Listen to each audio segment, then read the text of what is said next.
بسم اللہ الرحمن الرحیم۔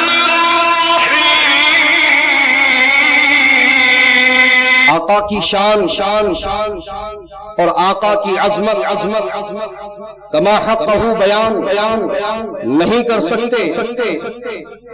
خود ہمارے اسلاف نے، ہمارے بزرگوں نے یہ کہہ دیا لا يمكن الثناء كما كان حقه۔ بعد از خدا بزرگ تو ہی قصہ مختصر۔ یا رسول اللہ علیہ الصلوۃ والسلام، آپ کی شان کما حقہ ہم بیان کر ہی نہیں سکتے۔ بس اتنا کہہ دے تو بات مکمل ہو جائے کہ اللہ کے بعد اگر کوئی ذات شان و عظمت والی ہے تو آقا وہ آپ کی ذات ہے۔ بعد از خدا بزرگ توئی، آقا وہ آپ کی ذات ہے۔ یا رسول اللہ وہ آپ کی ذات ہے۔ سبحان اللہ۔ اسی لیے تو میرے اعلیٰ حضرت امام اہل سنت مجدد دین و ملت الشاہ امام احمد رضا خان فاضل عجم و عرب نے یوں فرمایا سب سے اولا وہ اعلیٰ ہمارا نبی، سب سے والا وہ والا ہمارا نبی، سارے اونچوں میں اونچا سمجھیے جسے، ہے اس اونچے سے اونچا ہمارا نبی، ہے اس اونچے سے اونچا ہمارا نبی، خلق سے اولیاء، اولیاء سے رسول، اور رسولوں میں اعلیٰ ہمارا نبی، سب چمک والے اجلوں میں چمکا کیے، اندھے شیشوں میں چمکا ہمارا نبی، بجھ گئی جس کے آگے سبھی مشعلیں، بجھ گئی جس کے آگے سبھی مشعلیں، شمع وہ لے کے آیا ہمارا نبی، شمع وہ لے کے آیا ہمارا نبی، کون دیتا ہے دینے کو منہ چاہیے، دینے والا ہے سچا ہمارا نبی، دینے والا ہے سچا ہمارا نبی، غمزدوں کو رضا مژدہ دیجئے کہ ہے بے کسوں کا سہارا ہمارا نبی۔ سبحان اللہ سبحان اللہ۔ نعرہ تکبیر، نعرہ رسالت، نعرہ غوثیت، مسلک اعلیٰ حضرت، علماء اہل سنت، شہزادہ شیر ہندوستان، نعرہ تکبیر، نعرہ رسالت۔ سبحان اللہ سبحان اللہ سبحان اللہ۔ حضرات محترم، یہ ہے عظمت مصطفیٰ صلی اللہ علیہ وسلم، یہ وہ اعلیٰ نبی، وہ عرفہ نبی کہ جن کی مثال نبیوں میں نہیں، جن کی مثال رسولوں میں نہیں، وہ آقا ہمارے جو تمام رسولوں میں، تمام نبیوں میں سب سے اعلیٰ وہ عرفہ مقام جن کا۔ اللہ کا یہ احسان ہم غلاموں پر کہ اللہ نے ہمیں اسی رسول کی امت میں پیدا ہونے کا شرف عطا کیا، اسی اعلیٰ رسول کی امت میں اللہ نے ہم کو پیدا ہونے کا شرف عطا کیا۔ اے نوجوانوں اپنی خوبصورتی پر ناز نہ کرنا، اے مسلمانوں اپنی دولت و طاقت پر ناز نہ کرنا، اپنی جوانی پر ناز نہ کرنا، اپنے کام کاروبار پر ناز نہ کرنا، اپنی کھیتی باڑی پر ناز نہ کرنا، اپنے زمین جائیداد پر ناز نہ کرنا، اپنے خاندان قبیلے پر ناز نہ کرنا۔ ناز کرنا ہے تو فقط اس بات پر کرو کہ اللہ پاک نے تم کو امت محمدیہ میں پیدا کیا ہے۔ سبحان اللہ سبحان اللہ۔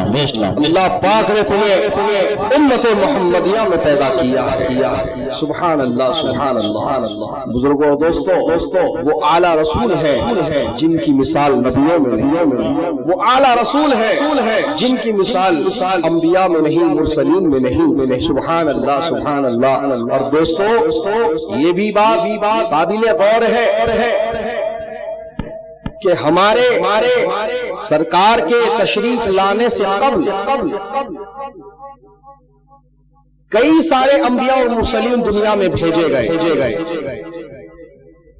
حضرت آدم علیہ السلام سے لے کر حضرت عیسیٰ روح اللہ علیہ السلام تک ہر نبی ہر رسول دنیا میں تشریف لائے اور اپنی امت سے یہی کہا کہ بہت جلد خاتم النبیین تشریف لانے والے حضرات محترم ہر نبی ہر رسول نے ہمارے آقا کے آنے کی خوشخبری و بشارت اپنی امت کو سنائی۔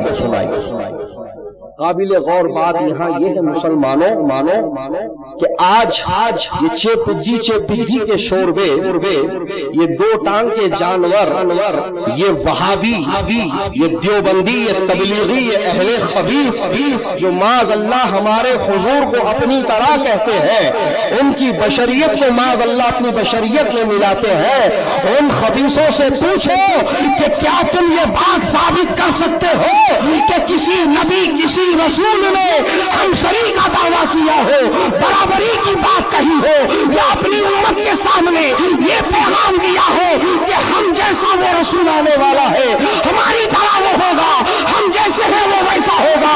کسی نبی کسی رسول نے ہمارے آقا سے ہم شریک کا دعویٰ نہ کیا، اپنے آپ کو ہمارے آقا کی ذات میں نہ ملایا، نہ نبی کی ذات کو اپنی ذات میں ملایا۔ جب کبھی اپنی امت کے سامنے ہمارے آقا کی آنے کی بشارت دی تو یہی کہا ان قریب نبیوں کا ایمان تشریف لانے والا ہے، رسولوں کا ایمان تشریف لانے والا ہے، نبیوں کا خاتم تشریف لانے والا ہے۔ حضرات جب وہ خود نبی ہوگا وہ خود رسول ہوگا ہمارے آقا کو اپنی طرح نہیں سمجھے تو ان دو ٹانگ کے جانوروں کو کس نے حق دیا کہ نبی کو اپنی طرح کہے، نبی کو اپنی طرح سمجھے، نبی کو اپنی طرح بتائے، اور نادان قرآن کی آیت لاتے ہیں، کہتے ہیں قل انما انا بشر مثلکم۔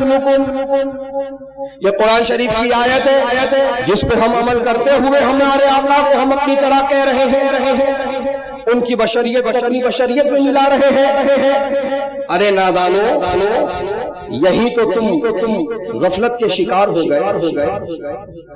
قرآن جو پڑھ رہے ہو بغض و عداوت کا چشمہ لگا کر پڑھ رہے ہو، ہٹ دھرمی کا چشمہ چڑھا کر پہن کر پڑھ رہے ہو، اسی لیے تمہیں سرکار کی عظمت نظر نہیں آ رہی، اسی لیے تم کو سرکار کی بے مثل بے مثال بشریت نظر نہیں آ رہی، اسی لیے تم کو میرے آقا کا عالم ما کانا وما یکون ہونا سمجھ میں نہیں آ رہا، اس لیے تم کو سرکار کی قبر کی حیات سمجھ میں نہیں آ رہی ہے، اسی لیے تم کو میرے آقا کا جو ہے مختار کل ہونا سمجھ میں نہیں آ رہا ہے، اسی لیے تم کو میرے آقا کا نور ہونا سمجھ میں نہیں آ رہا ہے، اسی لیے تو تم کو میرے آقا کا حاضر و ناظر ہونا سمجھ میں نہیں آ رہا ہے۔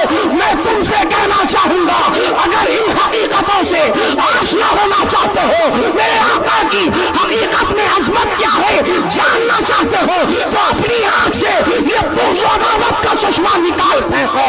یہاں اپنی آنکھوں پر جو تم نے حیدرمی کی عینت پہنی ہے، اس عینت کو نکال پھینکو اور اپنی آنکھوں میں بریلی کا سورما لگا لو، اسی گھڑی تم کو سمجھ میں آ جائے گی۔ سبحان اللہ سبحان اللہ، نعرہ تکبیر، نعرہ رسالت، نعرہ غوثیت، مسلک اعلی حضرت، عشق محبت، علماء اہل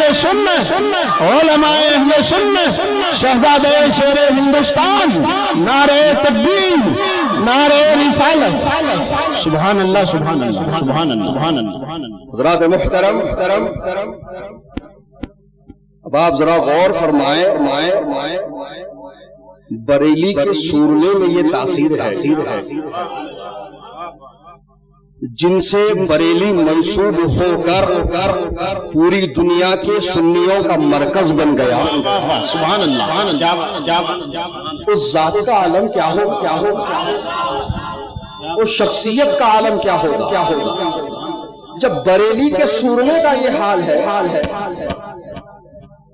تو سوچو میرے اعلیٰ حضرت کا معاملہ کیسا ہوگا۔ حضرات محترم، سب پوچھتے ہیں کیا ہے بریلی میں، سب پوچھ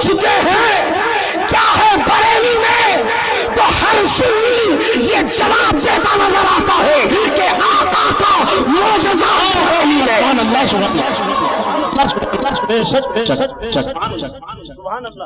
سب ہم سے پوچھتے ہیں کیا ہے بریلی میں؟ آقا کا معجزہ. اعلیٰ حضرت کی ذات آقا کا معجزہ ہے. سبحان اللہ سبحان اللہ. وہ اعلیٰ حضرت جنہوں نے ہر مسلمان کے ایمان و عقیدے کی حفاظت فرمائی، چاہے وہ شمالی ہند کا ہو چاہے وہ جنوبی ہند کا ہو، کوئی تمیز نہ کی. شمالی ہند و جنوبی ہند کی جہاں تک ہو سکا فیضان پہنچاتے گئے. حضرات محترم، آج ان کا فیضان پوری دنیا میں چل رہا ہے. ان کا فیضان پوری دنیا میں پھیلا ہوا ہے، اور جہاں چلے جاؤ اعلیٰ حضرت کا نعرہ لگ رہا. دنیا کے کسی خطے میں کسی حصے میں جہاں سنی مسلمان رہتے بستے ہیں وہاں جاؤ تو تم کو یہی نعرہ سنائی دے گا، مسلک اعلیٰ حضرت زندہ باد. عشق و محبت اعلیٰ حضرت پیار محبت اعلیٰ حضرت. سبحان اللہ سبحان اللہ. حضرات محترم، اور اعلیٰ حضرت کی ذات اعلیٰ حضرت کی شخصیت وہ شخصیت ہے جس کو چاہنے والوں نے نہیں بڑھایا. بہت سارے لوگوں کو یہ غلط فہمی ہے کہ ان کے چاہنے والوں نے صبح شام دن رات ہما وقت ہر لمحہ ہر گھڑی ان کا نام لے کر ان کے نام کو عام کیا. اس غلط فہمی سے باہر نکلیے اور اس حدیث کے مفہوم کو سمجھیے کہ جسے اللہ پسند فرماتا ہے، جسے اللہ پسند فرماتا ہے، جسے اللہ اپنا محبوب چن لیتا ہے، اللہ اپنی محبوبیت کا اعلان فرشتوں میں کرتا ہے. پھر وہ اعلان پھیلتا پورے آسمانوں میں پھیل جاتا ہے. جتنے فرشتے ہیں اور جتنی آسمانی مخلوقات ہیں سب اس بندے کو اپنا محبوب بنا لیتی ہے، اور یہاں تک کہ اس کی محبوبیت زمین پر عام کر دی جاتی ہے. نہ صرف لوگوں کے دلوں میں اس کی محبت ڈالی جاتی ہے، بلکہ حدیث میں آتا ہے جس کا مفہوم و خلاصہ یہ ہے کہ دلوں میں رہنے والی چوٹیوں کے دلوں میں، سمندر میں تیرنے والی مچھلیوں کے دلوں میں بھی اللہ تعالیٰ اپنے محبوب کی محبت کو ڈال دیتا ہے. مصطفیٰ جان رحمت پہ لاکھوں سلام، شمع بز میں ہدایت پہ لاکھوں سلام.